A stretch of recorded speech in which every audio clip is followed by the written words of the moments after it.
The Broderick family lived in a picturesque suburb of San Diego.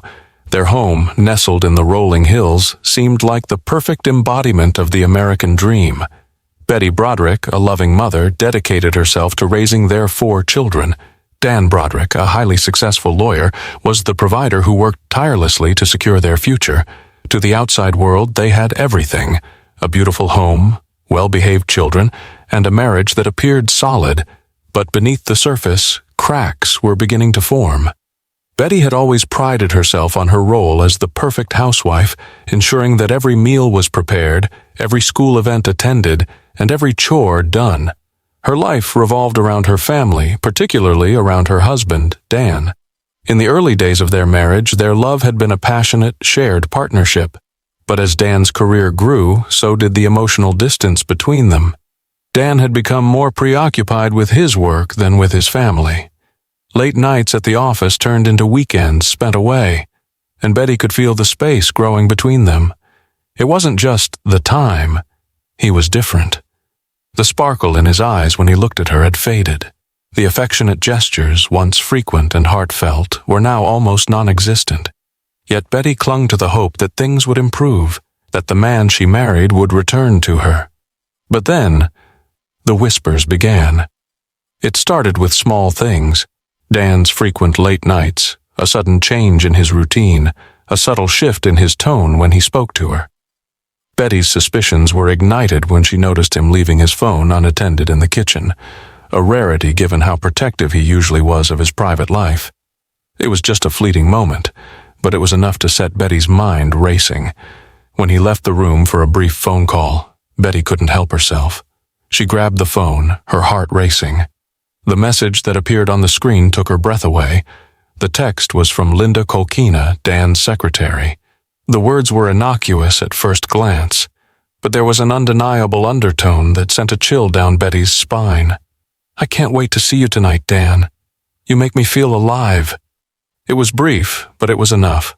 Enough for Betty to feel something sharp and cold take root inside her. Her pulse quickened, her throat dry.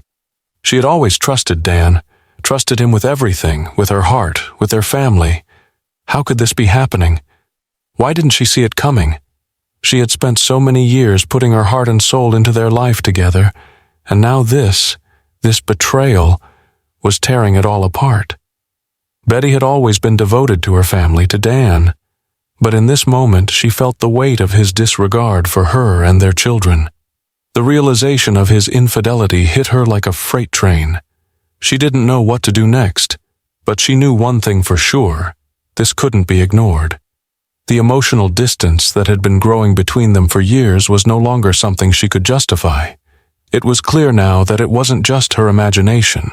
Something had shifted, and Dan was no longer the man she had married. She quietly returned the phone to the counter, but her mind was in chaos. Her body felt numb, as if the world around her had suddenly gone out of focus.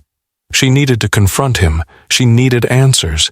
She needed to understand how he could betray her like this.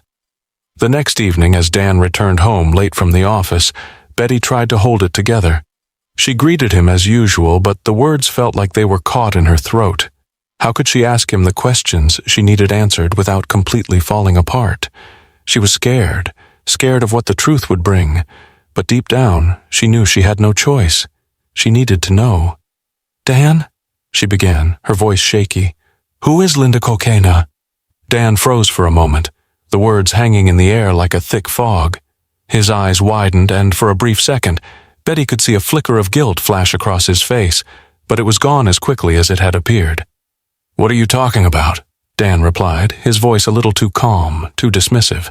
Betty's heart sank. She didn't need him to confirm it. She already knew. But the betrayal, the lies, the way he had kept her in the dark, made her feel like she was losing control of everything she thought she knew. Her mind raced as she tried to find the strength to confront him fully. "I know about the messages, Dan. I know about you and Linda." Dan sighed, his expression hardening. "Betty, this is something you're just going to have to accept. I've met someone else, and I'm filing for a divorce." The words hit Betty like a slap to the face. She felt a sharp pain in her chest as the weight of his words sank in. He had already moved on, already decided that their life together was over. He was leaving her for someone else. Betty had never felt more alone in her life. Tears welled in her eyes, but she fought to hold them back. She wanted to scream, to demand answers, but the words wouldn't come. All she could do was stand there, staring at the man she had loved for so many years, now a stranger before her. Dan turned away, his back to her as he began to gather his things. The finality of it all crushed Betty's spirit. She had given so much, and for what? To be abandoned? To be replaced? She stood there, paralyzed, her body trembling with rage, sadness, and disbelief. The perfect family she had worked so hard to build was crumbling before her eyes, and there was nothing she could do to stop it. Betty sat on the couch, the weight of the day pressing down on her chest. The house was eerily quiet. Dan was working late again, and the children were asleep. It was a pattern she had grown accustomed to, the silence that lingered in the spaces where love used to thrive. She thought back to their earlier days when their laughter filled the air, when their home was a place of joy. But now the silence felt heavy, suffocating, and the absence of affection in Dan's voice only made the emptiness more profound. Her eyes wandered to the phone on the kitchen counter. It lay there innocently, as though unaware of the secrets it carried. Her mind raced back to the message she had found just days ago. "I can't wait to see you tonight, Dan." Those words echoed in her head, replaying in a loop. She had tried to dismiss it, tried to convince herself it was nothing, that she was overreacting. But deep down she knew better. Something wasn't right. Betty had always trusted Dan. He had been her partner, her confidant, the father of their children. She had given him everything, her love, her devotion, her entire being, and yet there she was, questioning him, questioning everything. The seed of doubt had been planted, and it was growing fast, twisting her thoughts into a tangled mess of fear and suspicion. The phone buzzed, jolting her out of her thoughts. She glanced at it, her heart pounding in her chest. It was a message from Dan. She hesitated for a moment before unlocking it. The words were innocent enough, at least on the surface, but something about them sent a shiver down her spine. "Meeting Linda at the office tomorrow. Let's discuss the new project." Betty felt a knot tighten in her stomach. Linda. The name was like a blade cutting through the facade she had been trying to maintain. Her mind raced. Who was Linda to Dan? Just a colleague? Or something more? The more Betty thought about it, the more the pieces began to fall into place. Linda had always been around. She was the one Dan spoke of with admiration at first, praising her work ethic. But now Betty couldn't shake the feeling that Linda was more than just an assistant. Betty had spent years devoted to her family, to Dan. She had never questioned his loyalty, not even when his late nights started becoming more frequent, when his phone calls grew more secretive. She had excused it all, told herself it was just the pressure of work, the demands of his career. But now, looking at the phone in her hand, everything felt like a lie. She put the phone down and stood up, her mind racing. The house felt cold, unfamiliar. She walked through the hallway, past the children's rooms, but her thoughts were consumed by what she had found. The betrayal cut deep, sharper than she could have imagined. She had always thought their love was unshakable, that their family was strong. But now that illusion was shattered, and in its place was a gaping hole that she couldn't ignore. Betty's hand trembled as she picked up the phone again, staring at the contact list. Her finger hovered over Linda's name. She had never met her in person, but the name had become a symbol of everything that was slipping away from her. She scrolled through the messages again, her heart heavy with dread. She couldn't keep pretending everything was fine. She had to know the truth. She didn't know what she expected to find, but she couldn't stop herself. With a deep breath, she dialed Linda's number. The phone rang once, twice, before it clicked to voicemail. Betty's breath caught in her throat. What was she doing? She wasn't the type of person to invade someone's privacy like this. She had always trusted Dan, trusted their marriage. But trust felt like a distant memory now, something that had been ripped away in an instant. Betty hung up the phone, her hands shaking. The seed of doubt had already taken root, and it wasn't something she could simply ignore. It had been planted, and now it was growing. She had to know the truth, even if it hurt. Her thoughts were interrupted when Dan walked through the front door. His face was tired, his eyes distant. He barely acknowledged her as he dropped his briefcase by the door and headed toward the kitchen. Betty stood in the doorway watching him, her mind racing. She had to confront him. She couldn't live in this uncertainty any longer, but the words caught in her throat. She was scared. What if she was wrong? What if she had misunderstood everything? "Dan," she said, her voice trembling. "Who is Linda Kolkena?" Dan froze for a moment, his back still turned to her. Betty could see the tension in his shoulders, the subtle shift in his posture. He didn't answer immediately, and that silence spoke volumes. "She's just a colleague, Betty. There's nothing between us," he said, turning to face her. His voice was calm, but there was an edge to it. A defensive note that Betty hadn't heard before. But Betty wasn't convinced. She could see the way he avoided her gaze, the way his hand subtly clenched at his side.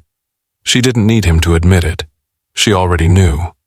"I'm not stupid, Dan," Betty said, her voice rising. "I know what's going on. You're having an affair with her, aren't you?" Dan's face went pale, his mouth opening as if to say something, but the words never came. For a long moment, the only sound in the room was the steady ticking of the clock. Betty felt a surge of anger, of betrayal, rise up inside her. This was it.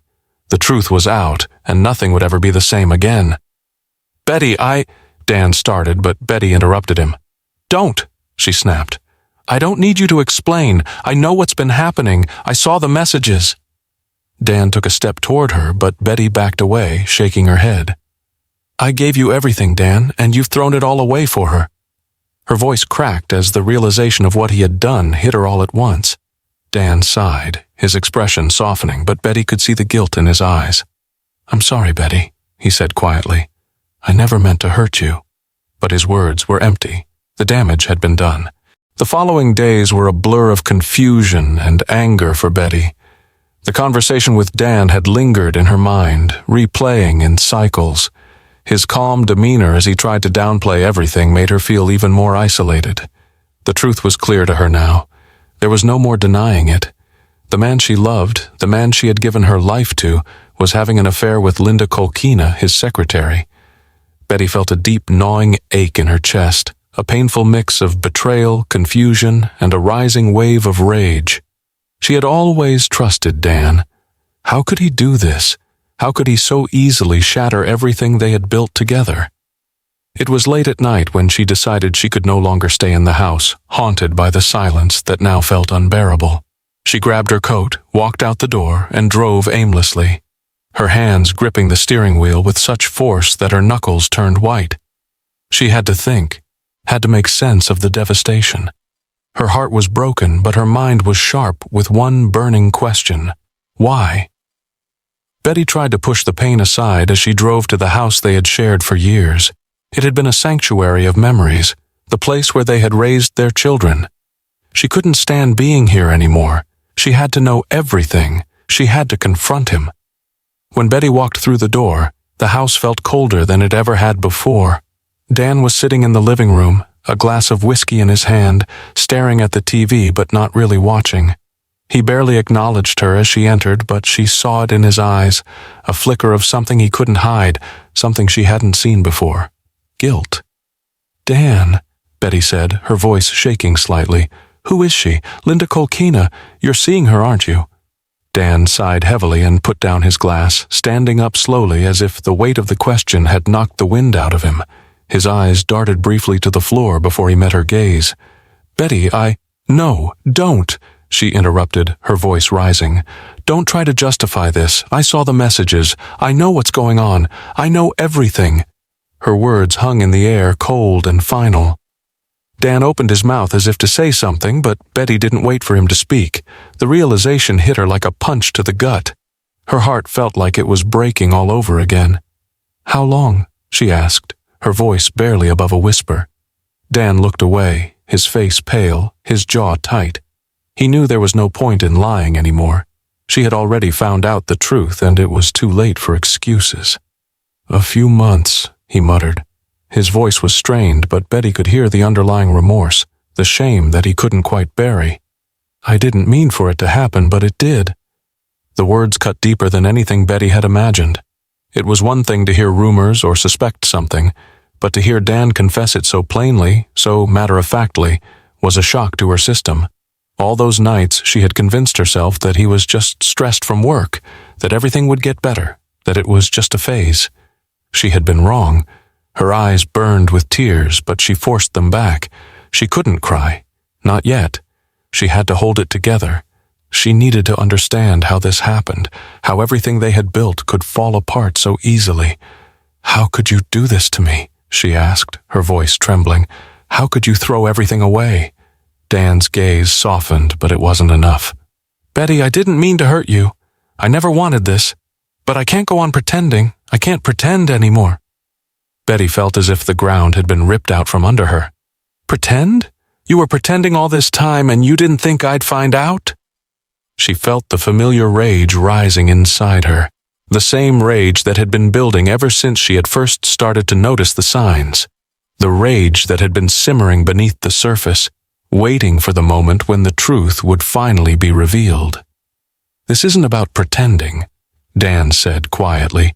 "This is about me trying to figure out who I am, what I want, and Stop!" Betty cut him off, her voice sharp and cutting. "I don't want to hear it. You've made your choice, and I'm not going to beg you to stay, Dan. If you want her, you can have her."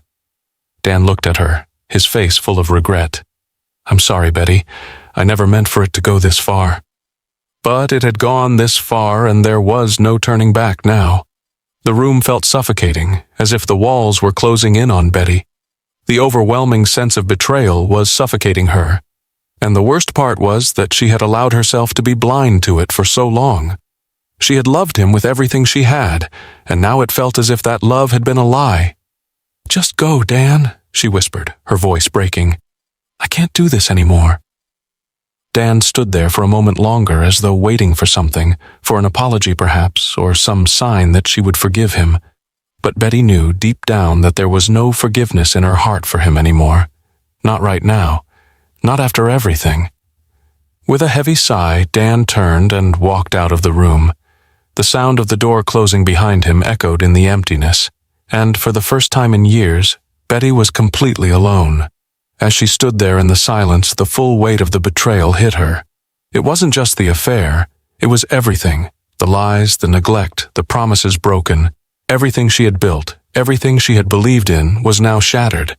But Betty knew one thing for sure. This was far from over, and she wasn't done yet. The days following Dan's confession were a blur. Betty's world had turned upside down, and she was trapped in a whirlwind of emotions. The coldness of his betrayal still stung, but now there was something else, a deep, searing anger that grew stronger with every passing day. As soon as the reality set in, Betty realized she had no choice. The life she had built with Dan was over. There was no saving it. The affair was out in the open, and now her focus shifted to something that mattered even more: her children. When the divorce papers arrived in the mail, Betty felt a tightness in her chest. The official end to her marriage was now in black and white. Dan had moved on, and the truth hung heavy in the air. But that wasn't the worst of it. Dan was also asking for full custody of their children. Betty hadn't been prepared for that. She had known it would be difficult, but the thought of losing her children to him, to Linda, felt like another betrayal. She wasn't just fighting for herself anymore. She was fighting for her family, for the little pieces of joy that had once held everything together. Her lawyer, a calm, composed man with years of experience, advised her to brace for the battle ahead. "Dan has the resources, Betty. He's going to fight hard for the children. You need to stay focused, no matter how much it hurts." Betty nodded, but inside her heart was breaking. She had always prided herself on being a good mother. Her children were her world, and the idea of being separated from them, of not seeing them every day, filled her with panic. As the divorce proceedings began, the air was thick with tension. Dan's lawyer came out swinging, demanding full custody and making it clear that Betty was an unfit mother in his eyes. Betty, on the other hand, had nothing but the emotional weight of a mother fighting for her children. There was no winning without them. There was no future without them. Dan, calm and composed as always, was no help. He had distanced himself emotionally from the situation, focusing solely on the legal strategy. He painted Betty as unstable, emotionally damaged, a woman driven to the edge by years of neglect and betrayal. The accusations cut deep, each word a reminder of everything she had sacrificed for him. "You didn't just break my heart, Dan," Betty whispered under her breath as she stared at the divorce papers. "You're trying to take my children, too." The courtroom battles were grueling. Every hearing was a painful reminder of what had been lost. Betty sat at the table, flanked by her lawyer, as Dan's attorney made claims about her mental state, insinuating that she was unfit to care for their children. The words stung, but she didn't flinch. She knew who she was, and she knew what she was capable of. She would fight for her children, no matter what. In one particular hearing, Betty felt the walls closing in. Dan had brought up the affair again, presenting it as evidence of her emotional instability. Her lawyer countered, but Betty's hands shook as the weight of the situation settled on her shoulders. "Your Honor," Dan's lawyer said, "the fact that Mrs. Broderick has resorted to such drastic measures in her personal life should speak volumes about her ability to care for her children."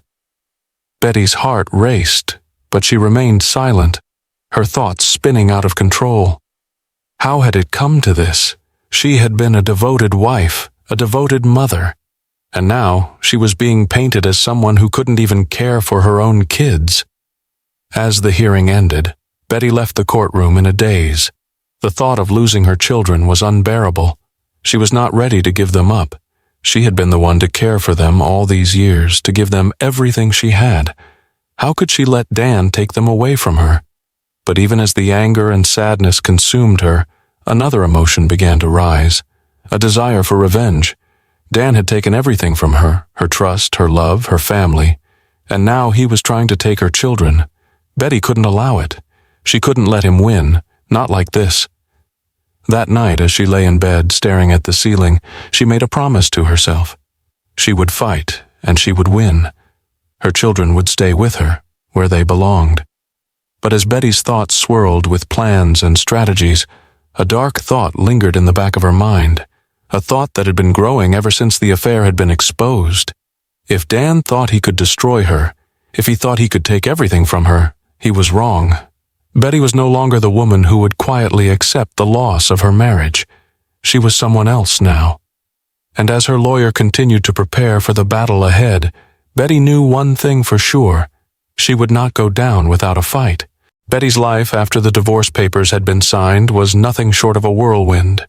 The months leading up to the official separation felt like a nightmare that refused to end, and with each passing day, the rage and betrayal she felt only grew deeper.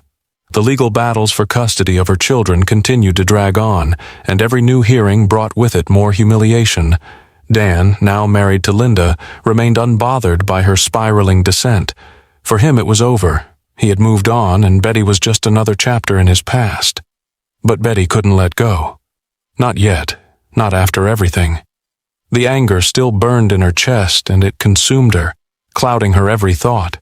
She couldn't just walk away from this, from the life they had built together, the family that he had destroyed. She wasn't going to let him erase her from their children's lives. She started stalking Dan and Linda. It was a habit that grew more obsessive with each day. She'd drive past their new home, sitting in her car across the street, watching them through the windows. Her heart would race every time she saw them together, laughing as though nothing had ever happened, as though her world hadn't shattered. Betty would tell herself it was just to keep an eye on them, to see if they were truly happy. But deep down, she knew it was something darker. She wasn't just watching them out of concern.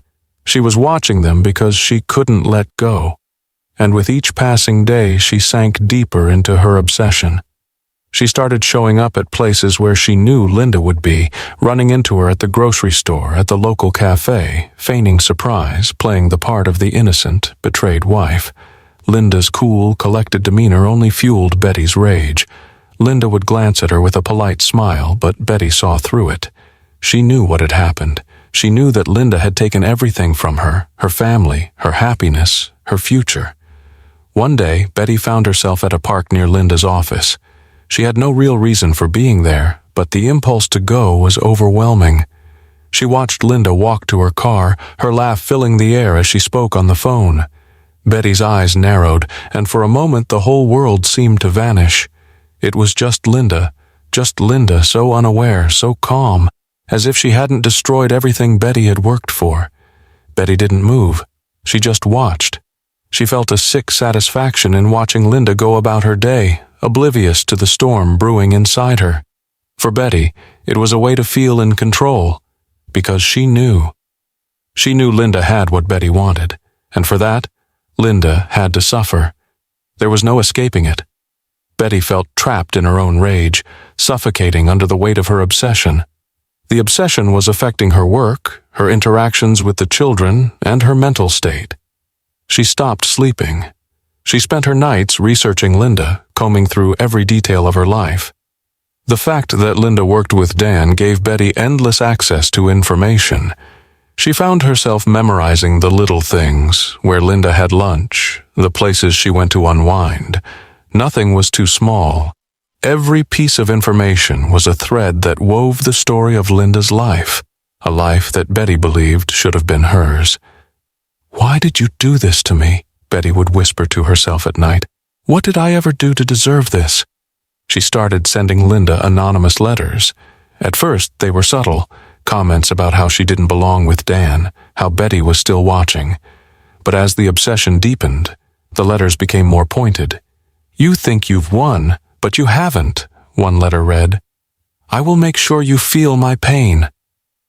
Betty didn't care if Linda knew it was her. She was beyond caring.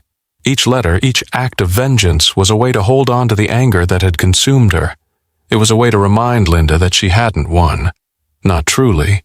Betty had nothing left, but she still had this fury, this need to make them pay. One evening, as Betty sat in her car outside the familiar street where Linda lived, her hands gripped the steering wheel. She watched the lights flicker in the windows, imagining Dan and Linda inside, living their perfect life. A strange calm washed over her, but it was not peace. It was a quiet determination. This was her life now, a life defined by revenge, a life ruled by obsession, and it wasn't enough. It would never be enough. The pain of betrayal had seeped so deeply into Betty's soul that she couldn't imagine any kind of peace without making them suffer. She wasn't just fighting for her children anymore, she was fighting for herself. She had to remind them that they hadn't taken everything. She still had her anger. She still had her desire to make them pay. Her obsession with Linda and Dan became all-consuming. The more she tried to convince herself it was just about the children, the more she realized it wasn't. The obsession had taken root, and there was no escaping it. Betty wasn't going to let Dan and Linda walk away from this unscathed. She would make sure they felt her wrath. Every move they made would be watched. Every step they took would be known. She wouldn't let them have the life they wanted, not if she could help it. She wasn't done, not yet. Betty had been spiraling for weeks, but this moment, was the tipping point. Her obsession had reached its peak, and she could no longer hide the truth from herself. The weight of everything, the betrayal, the lies, the constant humiliation in court, the feeling of being cast aside had taken a toll on her. Every waking hour felt like a war waging inside her. She couldn't breathe without the anger suffocating her, without the image of Dan and Linda laughing together haunting her. That night, everything felt different. The silence in the house was deafening. The children were away at a sleepover, giving her a moment of peace, or so she thought.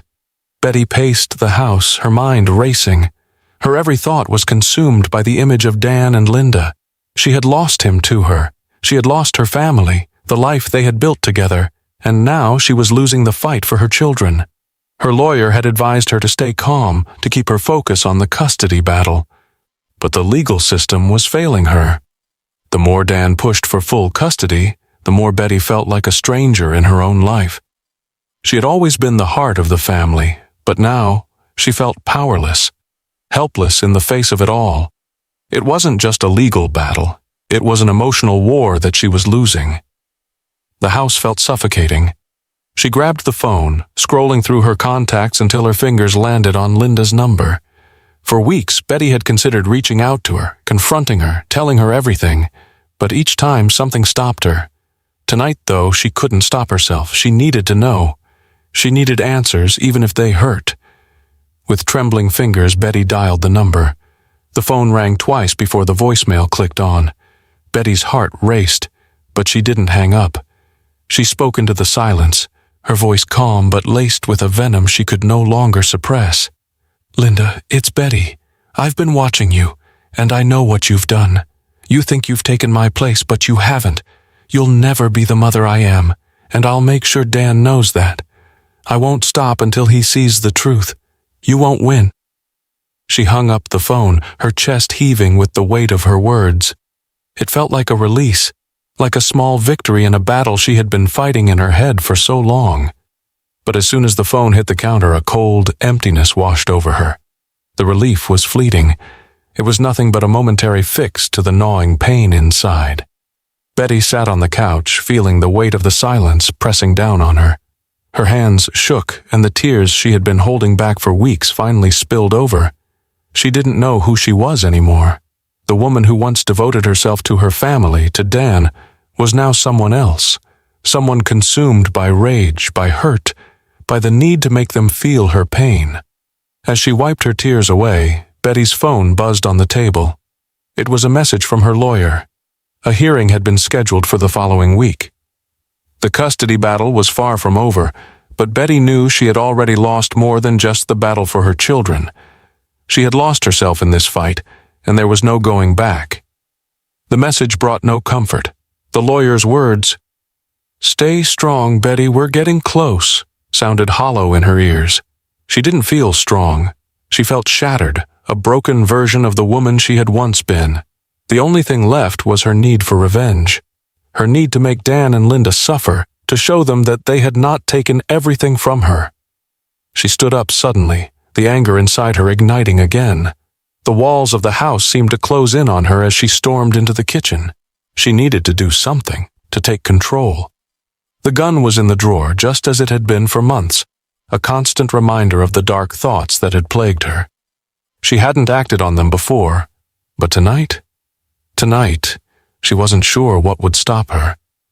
Betty stood in front of the drawer, her hands trembling as she reached for the weapon. The cold steel felt foreign in her grip, but it was also familiar, like an old friend that had been waiting for her. She stared at it for a long time, the weight of the decision pressing down on her.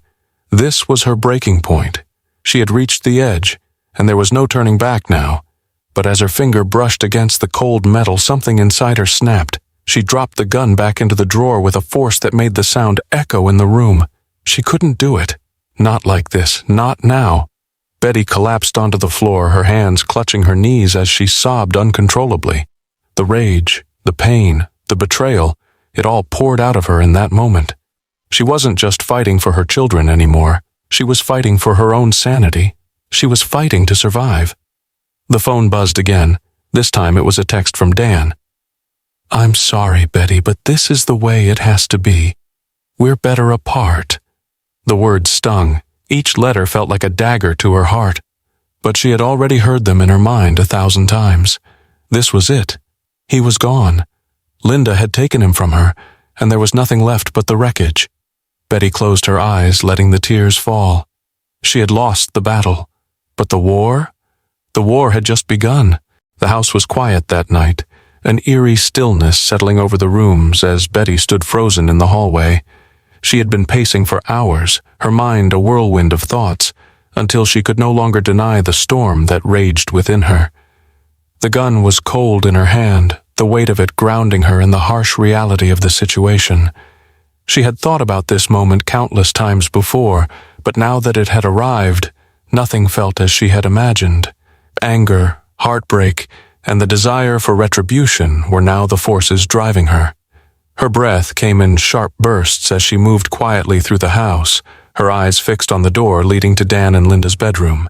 She could still hear their laughter in her mind, the sweet sound of their happiness that had torn through her world like a jagged knife.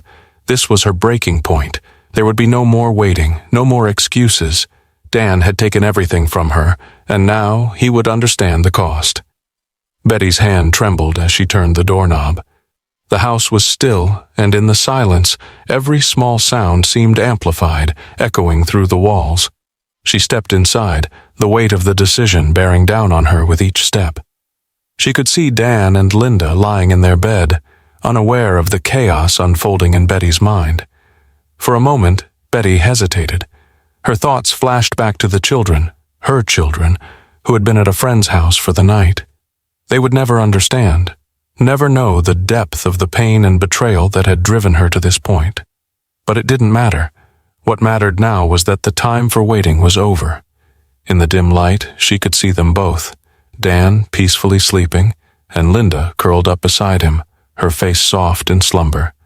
A wave of emotion washed over Betty, but it wasn't the regret she had imagined. It was an overwhelming, suffocating need for them to understand her suffering, to feel it. She raised the gun with shaking hands, her pulse racing as she aimed it at the two of them. The shot rang out, loud and unforgiving in the silence of the night. Betty didn't move. The gun was still in her hands, and she felt nothing but a strange emptiness that seemed to consume her. The room was frozen in time. Dan and Linda lay there, lifeless, a brutal testament to her rage. Betty stood there, motionless, the reality of what she had just done sinking in slowly. It didn't feel like she thought it would. There was no satisfaction, no feeling of triumph, just an overwhelming silence, the kind that swallowed everything whole. She felt sick. The weight of what she had done pressed down on her chest like a vice, but she couldn't bring herself to move. Her body felt numb. She hadn't intended it to happen like this. She had envisioned a confrontation, a moment of reckoning. But now it was too late. There was no going back. The anger that had driven her had now left her hollow and empty. The sound of sirens reached her ears from a distance, breaking through the numbness. The reality of what she had done began to settle in. She didn't know how much time had passed, but it felt like hours. The phone was still in her hand. Her fingers ached from gripping it so tightly, but she couldn't bring herself to dial for help. The police arrived quickly, their presence at the door almost surreal. She didn't try to hide. She didn't attempt to run. She stood there, her body frozen in place, staring at the lifeless bodies in front of her. She couldn't think. She couldn't breathe. The weight of everything hit her all at once. The life she had once known was gone, and there was nothing left but this awful emptiness. The officers were quick to secure the scene, their professional motions starkly contrasted by the sheer chaos unfolding in Betty's mind. They questioned her, but her answers came out in fragments, a disjointed stream of words that made no sense. She could barely hold herself together long enough to speak, the confusion in her mind clear in her broken sentences. I didn't mean. I thought it was the only way. She whispered the words, but they felt foreign to her. She didn't understand what had happened, didn't understand the path that had led her to this point. The officers exchanged glances, suspicion growing in the air like a thick fog. They found the gun in her hands, her fingerprints smeared on the cold steel. Betty didn't fight back. She couldn't. The reality of the consequences, the gravity of her actions was too much for her to comprehend in the moment. She was arrested quietly, almost mechanically, as though her body was acting out something she couldn't control. As they led her out of the house, her eyes glanced one last time at the room, the place where it had all come crashing down. The children's laughter, the life they had once shared. It was all a memory now. Nothing would ever be the same. She had made sure of that. Her mind raced as she was driven away from the scene, but no thoughts could piece together what had happened. Her life was over. Dan and Linda were dead, and her children, the only ones she had left to fight for, were now in the hands of a broken legal system. As the police car sped through the streets, Betty couldn't help but feel one final thought. The revenge she had so desperately sought had come at a price, one that she could never pay. The early morning light filtered through the police station windows as Detective Matthews sat at his desk, the case files spread out before him. It had been a long night. The bodies of Dan and Linda were gone, and the reality of the crime scene still weighed heavily on his mind. The moment they had arrived at the house, they knew something wasn't right. The scene was too calm, too deliberate, and Betty's behavior raised immediate suspicion. Betty had been cooperative, but there was something in her eyes, something hollow, almost as if she had already detached from the gravity of what she had done. She hadn't fought them when they arrested her, but her answers to their questions had been disjointed, incoherent at times. It was as if she couldn't connect her own actions to the reality around her. And that worried Matthews. The investigation had started with the basics, securing the crime scene, interviewing neighbors, and reviewing the phone records. But as the hours passed, more and more questions began to emerge. The evidence seemed to point in Betty's direction, but there was something about the case that felt incomplete. He knew that the surface level wasn't telling the full story. Matthews tapped his pen against the desk, deep in thought. There had to be more to this, more than just a jealous wife who had snapped in the heat of betrayal. He couldn't shake the feeling that there was an underlying motive, something deeper driving Betty's actions. His partner, Detective Harris, entered the room holding a thick file. He dropped it on the desk, and Matthews immediately picked it up. "I think we've got something," Harris said, his tone serious. "Take a look at these." Matthews opened the file, scanning through the documents. It was a collection of Betty's phone records, along with a series of threatening letters that had been sent to Linda over the past few months. The letters were chilling, filled with rage and hatred, but what stood out was their timing. They had started months before the murder, building in intensity with each passing week. One letter caught Matthews' attention in particular. It read, "You may think you've won, but you haven't. I'll make you pay for what you've done. You'll never have him the way I did." The words sent a shiver down his spine. This wasn't just a crime of passion, this was premeditated. Betty had been planning something far more calculated than a sudden outburst of anger. "What do you make of this?" Matthews asked Harris, his eyes narrowed in thought. "Looks like Betty had been stewing in her resentment for a while," Harris replied. "But the way she acted at the scene, it didn't seem like someone who had planned it. She was too detached." Matthews sat back in his chair, the pieces of the puzzle starting to click together. She was detached, all right. But what if this wasn't the first time she'd tried something like this? What if she was playing a part all along, like she was trying to make them suffer before she pulled the trigger? Harris leaned over, flipping through the file. "It says here that Betty had contacted her lawyer just days before the murders. She was getting ready for the custody hearing. She had a lot to lose." Matthews felt his pulse quicken. This wasn't just a crime of a scorned woman. This was a woman driven to the edge by years of betrayal, someone who had lost everything, her family, her stability, her place in the world. Now, with her children at stake, she had snapped. The stakes were higher than anyone could have imagined. "I want to talk to her again," Matthews said, standing up abruptly. "We need to get her to admit it. We need to know the truth about what she was really after." They made their way to the interrogation room, and Betty was already waiting for them, sitting silently with her hands folded in her lap. She looked at them, her face devoid of emotion. There was no anger now, no desperation, just emptiness. She didn't speak as they entered, only watched them with a detached, almost vacant expression. "Betty," Matthews began, his voice calm but firm, "we need to know what happened. We know about the letters. We know about your phone calls. You had a lot to say to Linda before that night. So tell me, why did you do it? Why did you shoot them?" Betty's eyes flickered briefly, but she didn't answer immediately. Instead, she looked down at her hands, her fingers moving restlessly as she spoke in a quiet voice. "I just wanted him back," she whispered. "I couldn't stand seeing him with her, and I thought if I made them feel the pain I felt, if I made them see what they were doing to me, maybe they'd understand, but it didn't work. Nothing worked. It was too late." The words hit Matthews like a punch to the gut. She had been consumed by a twisted sense of justice, an obsession that had slowly corroded her from the inside out. It wasn't just a simple act of vengeance. It was the result of months of emotional torture, building and festering until it finally exploded in an irreversible moment. Betty's voice wavered slightly as she continued. "I never meant to kill them. I just wanted them to stop. I just wanted my life back." Matthews exchanged a look with Harris. The confession was more than they had expected. It wasn't just a crime of passion. It was a tragic consequence of years of neglect, emotional suffering, and a broken heart that had driven Betty to the edge. The investigation had taken a new turn. Betty wasn't just guilty of murder. She was guilty of allowing herself to become consumed by her own emotions, to the point where she couldn't see a way out. And now, as the truth came to light, Betty would face the consequences of her actions.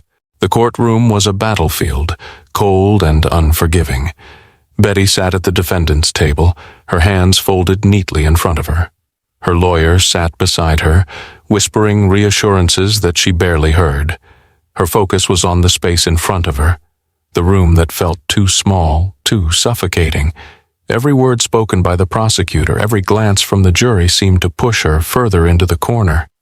The once confident woman who had built her life around her family now felt like a shadow of herself. Caught in a fight she wasn't sure she could win. The trial had been ongoing for days, but today was different. Today, the weight of the case felt heavier than ever.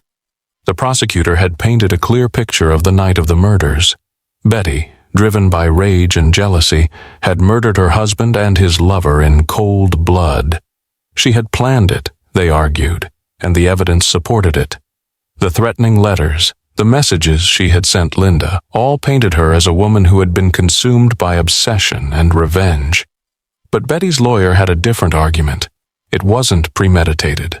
She had been emotionally devastated, pushed to the edge by years of betrayal and emotional abuse. She hadn't meant to kill them, she had simply snapped. Betty sat through it all, the accusations flying around her like arrows, each one digging deeper into her already bruised heart. She had always loved Dan. He had been her partner, her family, and now, here she was, sitting in a courtroom, fighting for her freedom while the love of her life was dead. Her lawyer was doing his best to make the case for her. He highlighted her emotional turmoil, the years of emotional abuse she had endured at Dan's hands. He painted her as a victim, someone pushed too far. But no matter how hard he tried to make her actions seem understandable, the truth remained. Betty had taken 2 lives. There was no excusing that. The prosecutor's voice echoed through the courtroom, each word cutting through the air like a knife. This was no accident. This was no moment of temporary insanity. Betty Broderick planned and carried out the murders of her husband and his lover. She stalked them, she sent them threatening letters, and in the end she killed them in cold blood. Betty clenched her fists, trying to control the rage that surged inside her. She wanted to scream, to defend herself, to tell everyone that it wasn't as simple as they thought. But she couldn't. She knew the truth. They had taken everything from her. Dan had left her and Linda had replaced her. She had been left alone to pick up the pieces of her shattered life. And when she had been pushed to the edge, there was no coming back. As the trial progressed, Betty's thoughts turned inward. She thought about her children who had been caught in the middle of this mess. The pain of losing them was the most unbearable part of all of this. She had always been their mother. They had always been her priority. But now everything had changed. The love she had for her children seemed to have faded into the background as she was consumed by the need for revenge, for retribution. The prosecutor continued, his voice firm and confident. Betty Broderick's actions were deliberate. She chose to murder Dan and Linda, and now she must face the consequences. She must pay for what she has done. Betty's lawyer stood up, his tone softer but no less determined. Your Honor, we acknowledge the tragedy of this situation.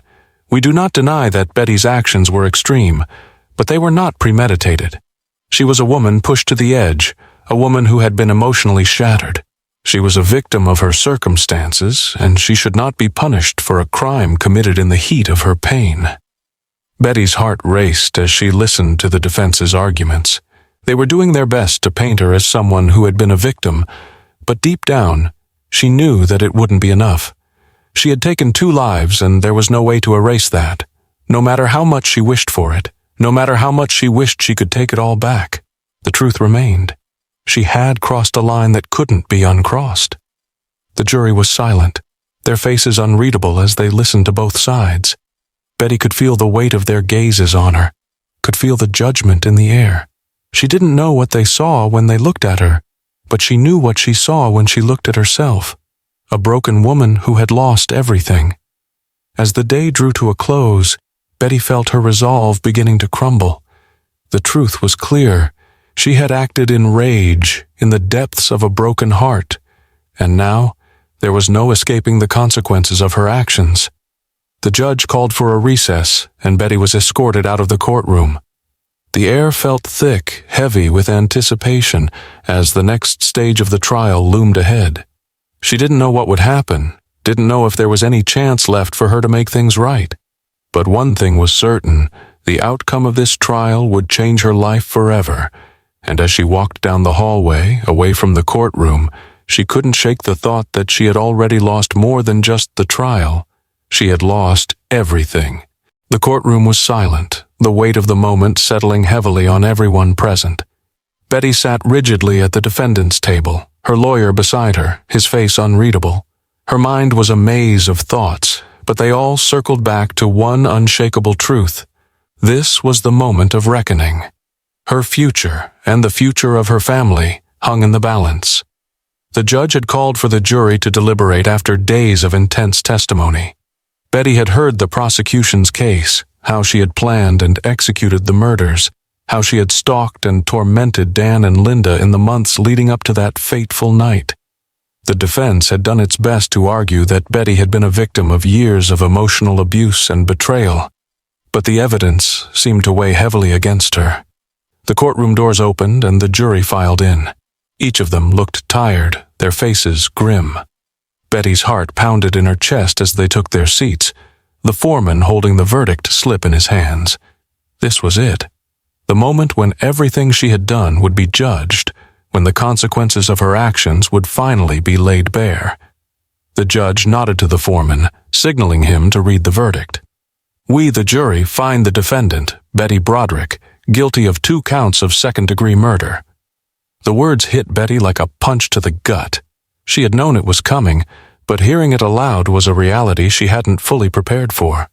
The room seemed to close in around her as the judge asked her to rise. Her knees felt weak, but she stood, her back straight, though every part of her wanted to crumble. "Betty Broderick, you have been found guilty of the murders of Daniel Broderick and Linda Kolkena. The court will now hear your sentencing." Her lawyer squeezed her shoulder, his voice low and steady. "I'm sorry, Betty." But Betty didn't hear him. The words were a blur, the sound of the verdict still ringing in her ears. All she could think about were the children, her children. They had been the reason she had fought so hard, and now they would be the ones left to suffer because of her. As the judge proceeded with the sentencing, Betty's thoughts drifted back to the past, to the moments before everything fell apart. She thought of the life she had lost, the family she had once cherished, the betrayal she had felt, the rage that had consumed her, the decisions that had led to this point. She thought of Dan and Linda lying lifeless in their bed, and she thought of her children, who would now grow up without their mother. "Betty Broderick," the judge's voice broke through her thoughts, "you are hereby sentenced to 32 years in the California State Penitentiary. You will serve time for the murder of your husband and his lover. May justice be served." The words hung in the air, as cold and final as the bars that would soon close around her. Betty couldn't bring herself to speak. She felt numb, as though she were watching someone else's life unfold before her. Her lawyer spoke briefly, appealing for leniency, but Betty couldn't focus on his words. It didn't matter anymore.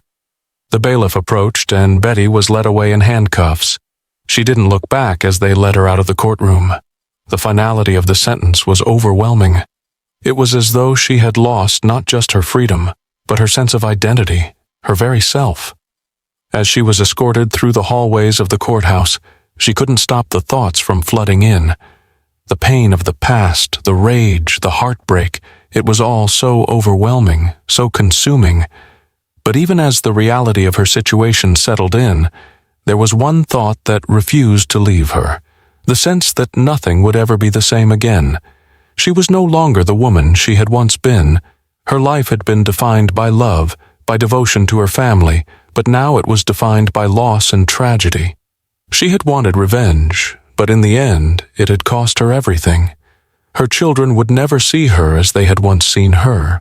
They would grow up knowing that their mother had murdered their father and his lover.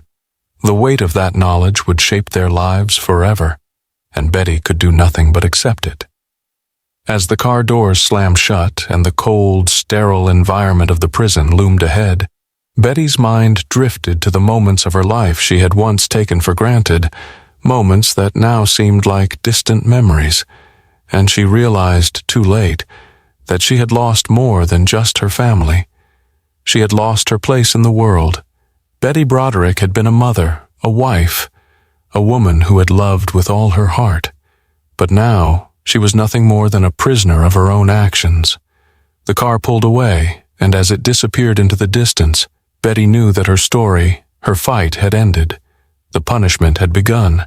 What do you think of Betty Broderick and the choices she made? Do you believe her actions were justified by the years of betrayal, or was it a tragic case of obsession gone too far? From which region are you watching this video? Let us know in the comments below.